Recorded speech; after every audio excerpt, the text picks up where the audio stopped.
Today's the day the Walrus said. Welcome to what was Shula do draft special. Fins up. This is a Miami Sports Music Podcast Network production. Be sure to visit us at miamisportsmusic.com/podcast. And be sure to follow us on Facebook, Instagram, and Twitter at Miami Sports Music. Now sit back, relax on whatever listening device you are on, and enjoy the Miami Sports Music Show. So I purposely was a little bit quiet the last few days, waiting on all the rumors, all the dust to settle, all that stuff. It's officially draft day. Should be up and be excited. And if I look like I'm half asleep, that's because I am. It's by design. So I purposely got up early this morning, 6:30 my time out here in Colorado. I didn't want to put any energy into this, man. I wanted it to let it just free flow. You know, all the rumors that have been flying around the last 24 hours, 72 hours, longer. Here's what it is, man. It's draft day. You know, this is the day none of it matters anymore. We'll recap a couple things that have gone on in the last few days and then just really wrap this up, right, and get ready for the hype, get ready for the party tonight. So first big piece of news is a story broke at some point yesterday saying that the Atlanta Falcons were officially out of the trade down pool. They made the decision, and most people think that that decision is Kyle Pitts. So, again, we don't really know nothing new right here other than Atlanta's staying on the board. So, does that mean they're in love with the quarterback? Again, I've detailed here several times. Matt Ryan's contract makes it impossible to move on from him until not after this upcoming season, but the one after that. So I don't see it happening. You see right now they're going through an issue with Julio Jones. They're trying to unload Julio via trade, and they can't because of the contract, right? So they're not going to be able to trade him until after the June 1st roster deadlines. So don't be surprised if Julio Jones is not a Falcon come the start of the NFL season, but he's going to be a Falcon through draft weekend for sure. One of the big teams that keeps getting linked there is Baltimore. They're kind of the front runner right now. There's a couple other names in there, but we're not here to talk about Julio Jones and the Falcons.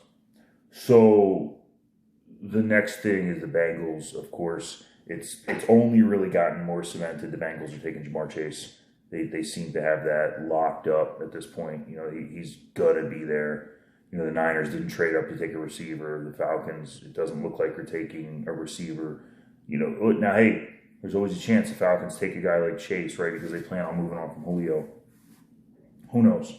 But it seems that the Bengals, if Chase is there, which he should be, according to most people, are locked in on Chase, 100%.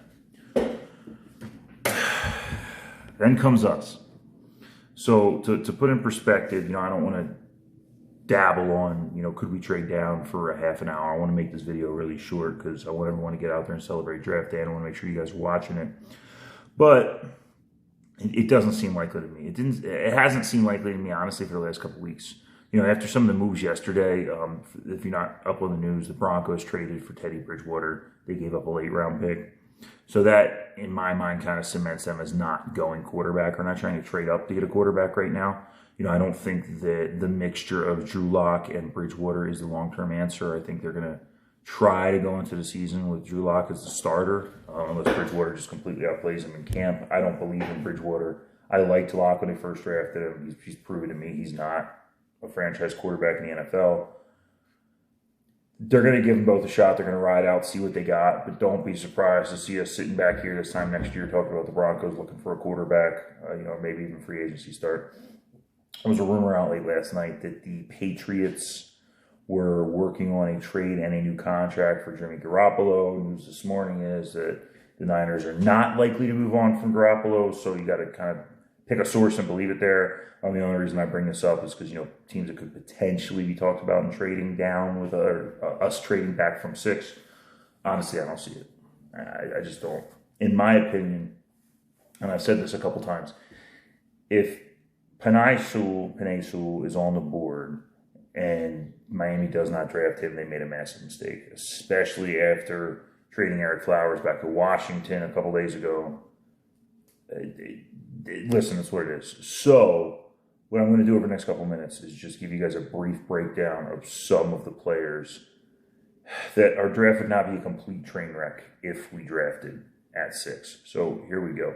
Based on who I think should be available, and now keep in mind, this means 3 quarterbacks going into top 3, Trevor Lawrence, Zach Wilson, and then whoever the Niners are in love with. It doesn't really matter. We're not going quarterback here. I think if the Falcons are smart, they take Penei Sewell. If not, the only other options really are Kyle Pitts, who rumors this morning are we're done. We're off Kyle Pitts, which kind of makes me think we have some news saying the Falcons are going to draft him. They could also take one of the receivers if they're looking to replace Julio Jones. Bengals, I already said Chase. So here's the guys that should be potentially available. First one's Penei Sewell. I just mentioned this a couple minutes ago. Hands down, generational left tackle, anchor to line, kick Austin Jackson to the right side. If you're paying attention to the news, we officially moved Robert Hunt to guard, which means that theoretically, as of now, today, pre-draft, our offensive line looks like Austin Jackson at left tackle, either DJ Fluker or maybe even a Robert Hunt or Solomon Kinley at left guard. Matt Skura at center. Right guard would be either Kinley or Hunt, whoever's left, and then Jesse Davis at the right tackle side. I'm not thrilled with that. I'm not. You know, the one thing we didn't really do much of in free agency is bringing a lineman outside of Skura. So here's what the line could look like with Penei Sewell. Penei Sewell on the left side, you kick Austin Jackson over to the right. Now, I know Austin Jackson has never technically played right tackle at a high level in college. I know there was some snaps in high school. He's a tackle. The kid's mobile. I love him. I think he can adjust. And don't forget, like, with the scheme we play, the right side is going to be more pass protecting because it's to his blind side than traditionally speaking. Right? The advantage to this is obviously you anchor the line, right? You give Tua some time. Don't say it. I hate that. I hate the Tua time thing. You're able to, set up and get your running game going, which potentially we're going to address a running back, at the end of the first round or in the second round. It's just the best move all around. I mean, if Penei Sewell is what we think he can be, think, Jake Long level play minus, obviously the unfortunate injuries after 4 years. So that's that. If Penei Sewell's on the board, we need to take Penei Sewell. Other options who could be there. So the first one is Jaylen Waddle. So I say Jaylen Waddle. A lot of people want us to go receiver. I've said it before. Jamar Chase should not be there. The team, and some rumors that have come out in the last couple of days, have actually reported that they might even prefer Jaylen Waddle to Chase even if he's there. So I've been saying for a long time, a lot of these people are hyped on Devontae Smith. But Devontae Smith is by far the third receiver in this draft. To me, it's Chase is 1. Waddle is 1A, we'll say. Like, I think that the gap between Chase and Waddle is a little closer than people think. Chase is a much more complete all-around receiver. But Waddle is so quick, so shifty, so fast outfield. I like Waddle. I wouldn't mind Waddle ending up in a Dolphins jersey. I would mind that if Penei Sewell was there a little bit. But if Waddle ends up being our pick tonight, especially depending on who goes in front of us, we can't be super angry. Waddle would add an element to the team that we haven't had for a while. And I don't know how that really fits in with what we're going to do, especially with Will Fuller having a similar element.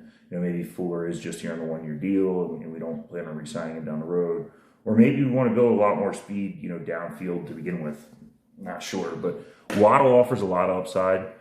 For those of you guys that don't really pay super attention to these things and just hear Devontae Smith, do not be upset if we take Jaylen Waddle over Devontae Smith. In fact, anybody but Devontae Smith could be the title of this video, in all honesty. And hey, maybe I'm wrong. A couple of years down the road, he proves he can play in the NFL, but at 166 pounds, no. I don't want to spend my number 6 overall pick on that guy. I just don't. So when you watch the tape, when you watch Jamar Chase, when you watch Jaylen Waddle, when you watch Devontae Smith, to me, Devontae Smith's tape is by far the least impressive.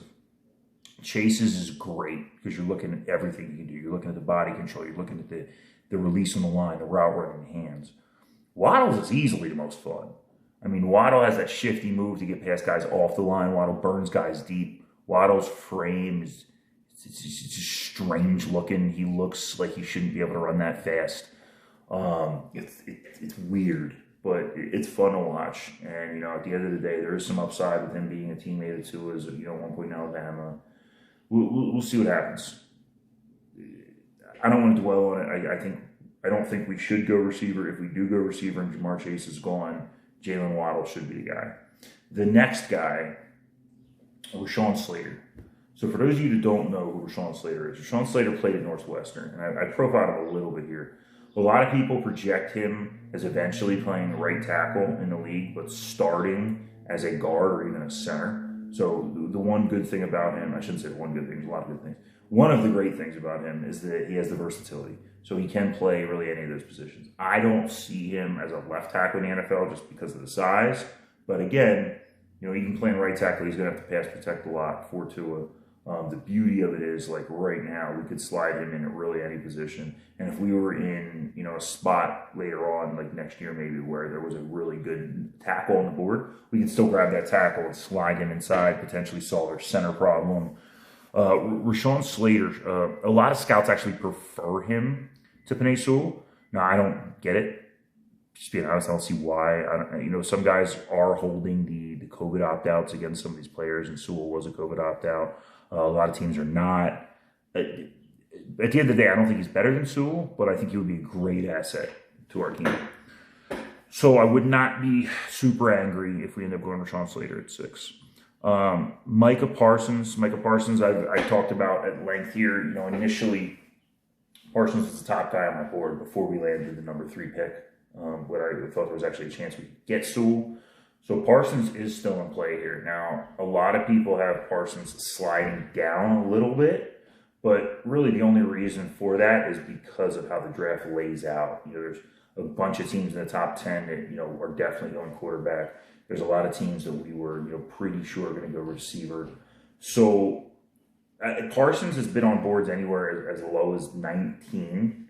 I personally don't think, based on everything that's happened over the last couple of days, if the Panthers go quarterback, the Broncos could either go Patrick Surtain or like Parsons. If the Panthers don't go quarterback, I think they're going to take one of those two, and the Broncos are going to take the other one. There's a lot of moving pieces there, but just in all honesty, I don't see a world where Parsons gets anywhere near as low as some of these mock drafts have him going. I mean, some of these people are all over the place. So I saw a mock draft yesterday at Trey Lance going to Pittsburgh at 24. So it tells you how accurate some of these knuckleheads are. So all that being said, I think those are probably the only guys that should go there. I mean, if we were to do something like take a Patrick Surtain, I'd be a little confused. And just being honest here, like, corner is a position that normally goes higher in the draft than it's expected to this year. It's a super important position on the team. You know, Patrick Surtain has the lineage, and if we didn't have all this money tied up in Byron Jones and Xavier Howard, we didn't have that pick last year tied up in Noah Benogany, and we re-signed McNeil and we brought in Coleman. Like, if it wasn't for all that, I could see us going Surtain.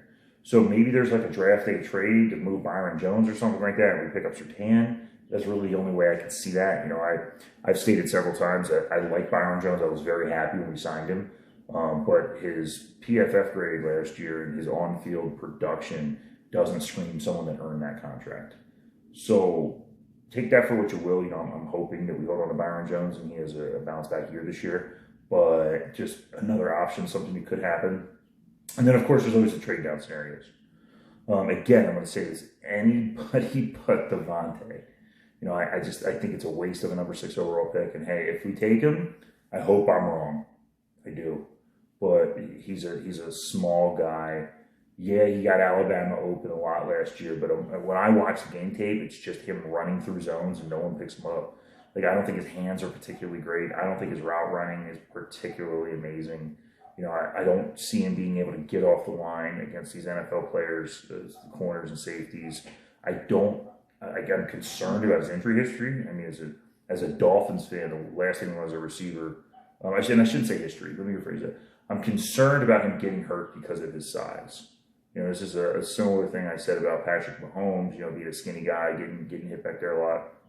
When you look at the history of some of these receivers like Deshaun Jackson, you know, but we all remember, you know, the concussions and all that stuff.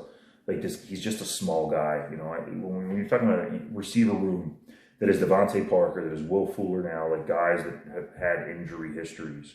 You know, Albert Wilson's going to play for us this year again, injury history. Jakeem Grant, injury history. Like, I don't see how adding a guy that small helps.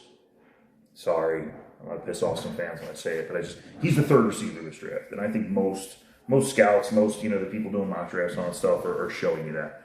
So it is what it is. I don't really got much more else to say. I'm happy for draft day. Again, if we stay put at 6, Waddle, again, this is assuming that Chase, Pitts, and or Sewell are off the board, right? I've said it before, between those 3 guys, the list is Sewell, Pitts, Chase, in that order. Now, we don't have to worry about the order because theoretically, depending on what the Falcons do, well, one of those guys should be there regardless. One of them should be, and you never know. There's always crazy stuff that happen.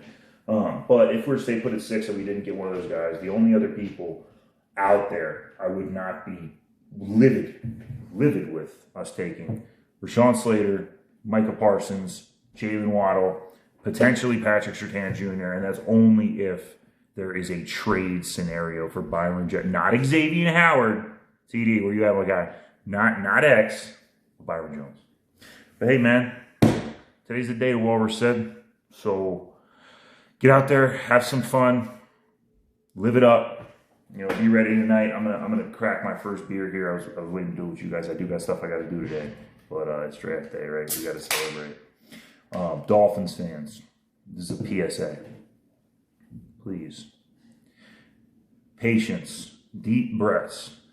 If you're not someone that's super educated on the game, the X's and O's, you're not paying attention to all the moves, like you're hearing it here for the first time, relax and calm down with these picks tonight. I've seen so many people arguing ridiculous things over the last couple of weeks, especially with no real information. I mean, I talked to some of these guys and they don't even know who's on the roster.